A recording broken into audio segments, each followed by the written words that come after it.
સુપ્રસિદ્ધ યાત્રાધામ અંબાજી ખાતે ભાદરવી પૂનમનો મહામેળામાં છઠ્ઠા દિવસે જિલ્લા કલેક્ટર અને આરાસુરી દેવસ્થાન ટ્રસ્ટના ચેરમેન મિહિર પટેલના હસ્તે જય ભોલે ગ્રુપ અમદાવાદ દ્વારા રચિત શ્રી યંત્રની સ્તુતિ અને 8 પ્રકારના દ્રવ્યોથી નિર્મિત ગંધાષ્ટકમ માતાજીને અર્પણ કરવામાં આવ્યું હતું। ત્યારે ચાચર ચોકમાં સેંકડો માઈ ભક્તોની ઉપસ્થિતિમાં માતાજીની સ્તુતિ અને અત્તર અર્પણ કરાતા સમગ્ર ચાચર જય અંબેના નાદથી ગુંજી ઉઠ્યો હતો। આ કાર્યક્રમમાં જિલ્લા કલેક્ટર મિહિર પટેલે જય ભોલે ગ્રુપ અમદાવાદની જગદંબા પ્રત્યેની અન્ય આસ્થાને બિરદાવી હતી। તેમણે જણાવ્યું હતું કે આ સ્તુતિથી કરોડો માઈ ભક્તોની શ્રદ્ધા વધારે મજબૂત બનશે। તેમજ સરળ સાદી ગુજરાતી ભાષામાં લખાયેલી આ સ્તુતિ ભાવિક શ્રદ્ધાળુઓની આસ્થાને નવી ઉર્જા પૂરી પાડશે। વધુમાં તેમણે એમ પણ જણાવ્યું હતું કે કોઈ પણ શ્રી યંત્ર માટે ગુજરાતી ભાષામાં લખાયેલી આ પ્રથમ સ્તુતિ છે, જેમાં આદ્ય શક્તિ વાસ કરે છે। એવા શ્રી યંત્રની સ્તુતિથી શક્તિપીઠ અંબાજી ખાતે શક્તિ શ્રી યંત્ર અને સ્તુતિનો ત્રિવેણી સંગમ રચાયો છે,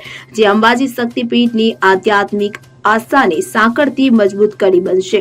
ત્યારે આ મામલે જય ભોલે ગ્રુપ અમદાવાદના દીપેશભાઈ પટેલે શ્રી યંત્રની ગૂઢ અને ગુપ્ત રહસ્યમય શક્તિને સાદી સરળ ગુજરાતી ભાષામાં સ્તુતિ સ્વરૂપે રચવાની પ્રેરણામાં અંબાને આપી હોવાનું તેમજ આ સ્તુતિમાં આ અંબામાના કરોડો માઈ ભક્તોના કલ્યાણથી રચવામાં આવી હોવાનું જણાવ્યું। તો આ પ્રસંગે જિલ્લા વિકાસ અધિકારી એમ.જે. દવે, જિલ્લા પોલીસ અધિક્ષક અક્ષયરાજ મકવાણા, મંદિર વહીવટદાર કૌશિક મોદી સહિત મોટી સંખ્યામાં માઈ ભક્તોને જય ભોલે ગ્રુપના સભ્યો ઉપસ્થિત રહ્યા હતા। ભાદરવી પૂનમના મેળાનો આજે છઠ્ઠો દિવસ છે। ખૂબ હર્ષ, આનંદ અને ઉલ્લાસ સાથે મેળાનું આયોજન થઈ રહ્યું છે। અંદાજિત 25 લાખ કરતાં વધારે માઈ ભક્તોએ અત્યાર સુધીમાં માતાજીના દર્શનનો લાભ લીધો છે। આજે છઠ્ઠા દિવસે જગતજનની માં અંબાના આંગણે શ્રીયંત્ર, સ્તુતિ અને શક્તિનો ત્રિવેણી સંગમ થયો છે।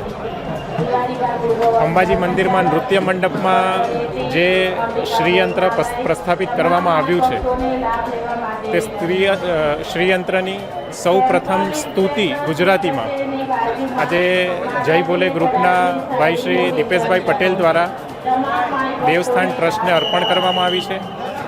આ ઉપરાંત ડ્રોન દ્વારા પણ માતાજીના મંદિર ઉપર પુષ્પવર્ષા કરવા માટેનું આજે આયોજન કરવામાં આવ્યું છે। તમામ જે માઈ ભક્તો છે એમના માટે જિલ્લા વહીવટી તંત્ર દ્વારા સ્વચ્છતા, વિસામો, ભોજન, બસ સર્વિસ વગેરેની વ્યવસ્થા કરવામાં આવી છે તથા કોઈપણ શ્રદ્ધાળુને કોઈપણ જાતની તકલીફ ના પડે તેના માટે જિલ્લા વહીવટી તંત્ર સતત સક્રિય છે અને જાગૃત છે। જય અંબે। મેં જેમ આપને અગાઉ જણાવ્યું એમ અત્યાર સુધીમાં આજે છઠ્ઠો દિવસ છે અને અંદાજિત 25 લાખ કરતાં વધારે માઈ ભક્તોએ માતાજીના દર્શનનો લાભ લીધેલો છે। બોલ શ્રી અંબે માત કી જય। આજે ભાદરવી પૂનમ, જે કહી શકાય કે ભાદરવીનો એક મહામેળો જ્યારે અહીંયા અંબાજી મંદિરમાં ચાલી રહ્યો છે, ત્યારે અમે અમારી જય ભોલે ગ્રુપને બહુ મહેશ સિનેમા સાથે CN24 ન્યૂઝ અંબાજી। હવે જુઓ દેશ દુનિયાની તમામ ખબરો તમારી આંગળીના ટેરવે। ઉઠાવો મોબાઈલ અને Google Play Store પરથી ડાઉનલોડ કરો અમારી CN24 ન્યૂઝ મોબાઈલ એપ।